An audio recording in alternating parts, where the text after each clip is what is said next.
Dear students, I, Mr. Vishal Shah, Assistant Professor Krishna Institute of Pharmacy, Karad, once again welcome you all to this my YouTube channel. In this video, we are going to discuss about the fats and oils. In this chapter, we are going to discuss about the compound lipids. In previous video, we have started with the compound lipids. We have finished with the classification of compound lipids. In this video, we are going to see the lecithin as a one of the phospholipids. Also few phospholipids that we will cover in this video. Now if you have not watched my previous video of compound lipids, you can check that video, you can watch that previous video. If you like the content of that video, you can subscribe to my YouTube channel to get the more videos related to the pharmaceutical organic chemistry. So let's begin with our today's session, compound lipids part 2. Before starting with this session, we will see learning outcomes of this session. After this session, students will be able to explain compound lipids and its classification. So as we know, this is the one of the first type of the phospholipid, that is the lecithin. As we know, phospholipids are having three types. We have started with the first type. These are classified into 5 different examples. First one is the lecithin. They are called as the phosphatidylcholines because, as I said, choline is present as a nitrogenous base, and due to which they are also known as the phosphatidylcholines. On hydrolysis, they yield glycerol, fatty acids, phosphoric acids, and the cholines. Now we know that glycerol is a trihydric alcohol, as we have discussed in the glycerophosphatides, that the glycerophosphatides are mainly consisting of a glycerol which is combined with the 2 fatty acid molecules. The third hydroxyl group is combined to the phosphoric acid, and this phosphoric acid is esterified with the nitrogenous base. So here you can see that the choline is present as a nitrogenous base. Let's see the structure of this lecithin so that you can better understand. Here you can see this is the main component, that is the glycerol. As we know, it is a trihydric alcohol. This is one hydroxyl group which is combined with the long chain fatty acid. This is the second hydroxyl group which is combined with the another long chain fatty acid. So 2 molecules of fatty acids are present. Further, the third hydroxyl group is combined with the here phosphoric acid, and this phosphoric acid is combined with the choline. Choline is having this structure CH2, CH2 and CH3 thrice. So this is the nitrogenous base that is present in the lecithin. So after hydrolysis, they are converted into the glycerol, fatty acids, phosphoric acid and the choline. Now lecithin generally contain a saturated fatty acid at the alpha position. So this is known as the alpha position, this is known as the beta position. So at alpha position, there will be presence of the saturated fatty acid, and unsaturated fatty acid is present at the beta position. They can form alpha as well as the beta derivative. The commonly occurring fatty acids that are present in the lecithin are palmitic acid, oleic acid, stearic acid, arachidonic acid and the linoleic acid. So these are the commonly found fatty acids are present at the first and second position of the lecithin. Lecithins are having white wax-like color or yellowish or a green solids which becomes brown when they are exposed to the air. They are soluble into ether, alcohol, but they are not soluble into the acetone. As they are lipids, they are insoluble into the water also. All lipids are insoluble into the water. They have the property of forming complex with the lipoprotein and the carbohydrates. When the hydroxy group of choline is acetylated, if you remember, there is one hydroxyl group is present in the choline molecule. So when hydroxyl group of this choline is acetylated, acetylcholine is formed This acetylcholine is the one neurotransmitter that is present in the parasympathetic nervous system. Lecithin gets broken down by an enzyme which is known as the lecithinase to the lysolecithin. Means lecithin will be converted into the lysolecithin with the help of the enzyme lecithinase. Now this lysolecithin is responsible for the breakdown of the RBCs.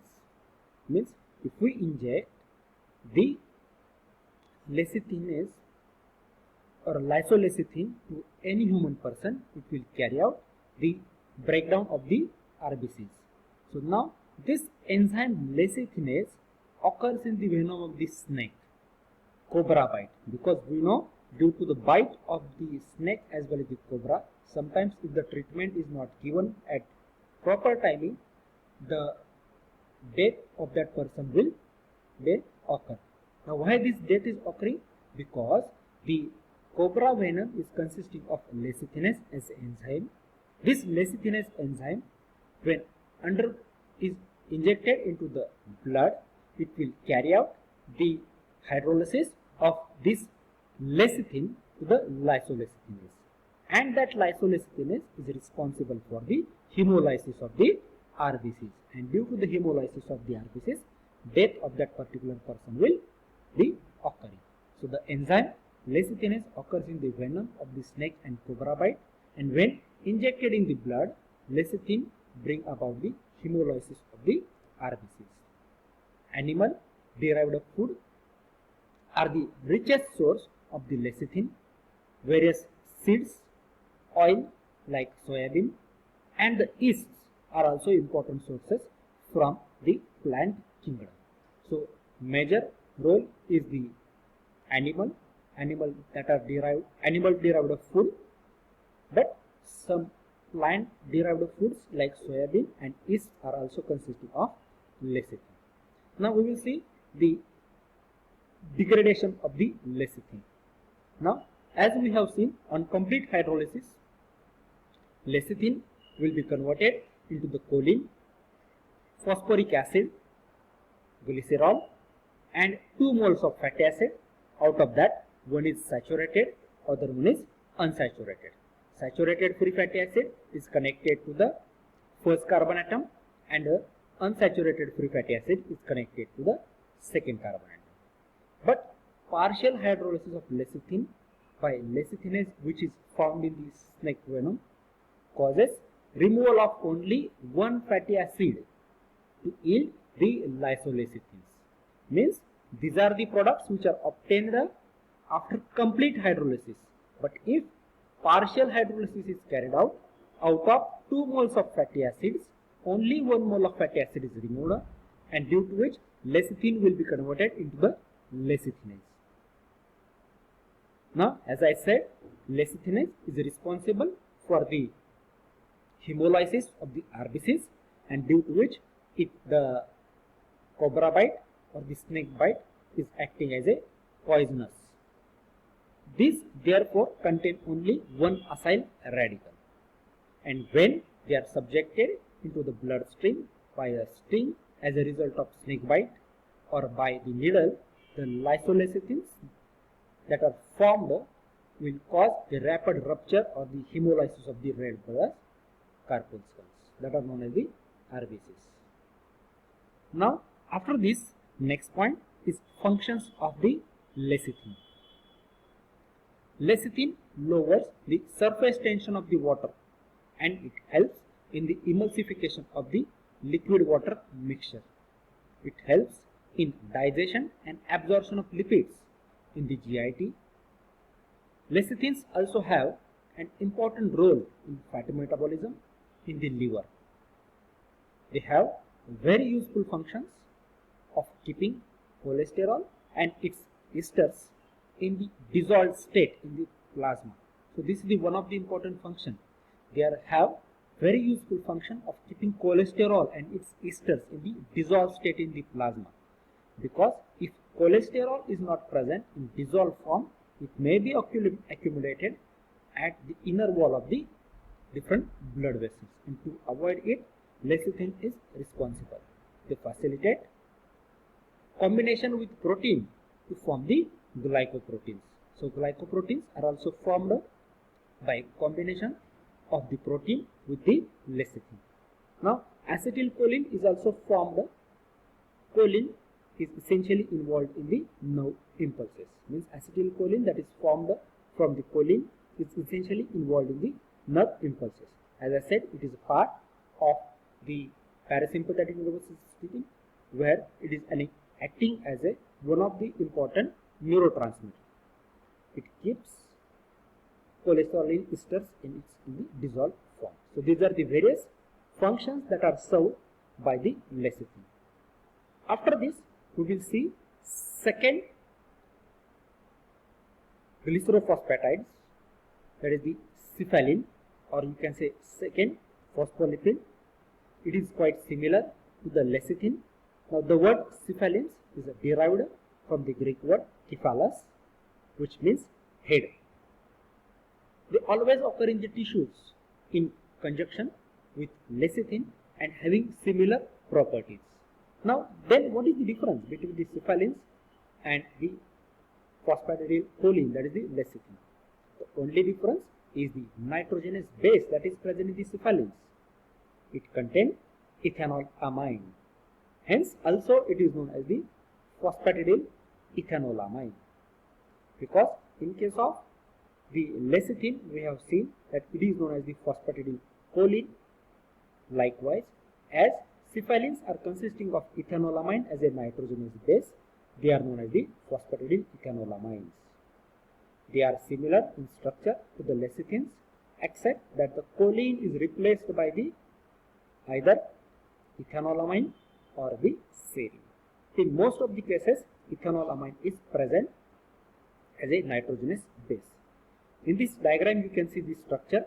Here again, as I said, this is the glycerol portion, which is consisting of two fatty acids.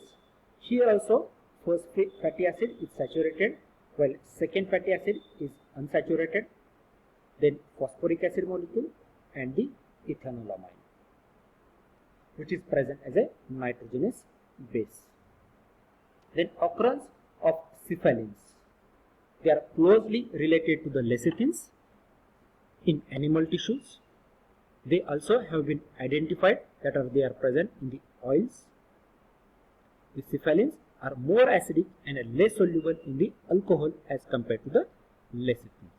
So these are the various properties related to the. So this is about the cephalin. Then next we will see another type, that is the third type, which is known as the plasmogens. They are present in the muscles and brain, resemble to the lecithin and cephalin, but the aldehyde in the enolic form is attached to the alpha carbon atom of aldehyde by a alpha ether linkage. Means instead of the free fatty acid, they are consisting of the aldehyde. Means at the first position there is a presence of the aldehyde, which is linked with the help of the ether linkage. They are dissolving in all the lipid muscle solvents. The base is choline or ethanolamine. They constitute about the 10% of the brain as well as the phospholipids. They do not occur in significant quantities in plant tissues. Based on the nitrogenous base, they can be distinguished as phosphatidylethanolamine, phosphatidylcholine and the phosphatidylserine. Remember the difference between the lecithin and cephalin. Lecithin, cephalin and the plasmogens. Lecithin, cephalin is consisting of the fatty acids at the first and second position, while the plasmogens are consisting of the first position fatty acids that are present. They will be replaced by the aldehyde. So this is the difference between the plasmogens, lecithin and the cephalin. But plasmogens may be consisting of the ethanolamine as a nitrogen base, choline as a nitrogen base, or the serine. So these are the various classes of the glycerophosphatides.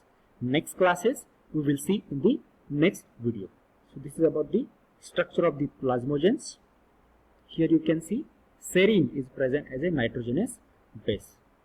Thank you. very much.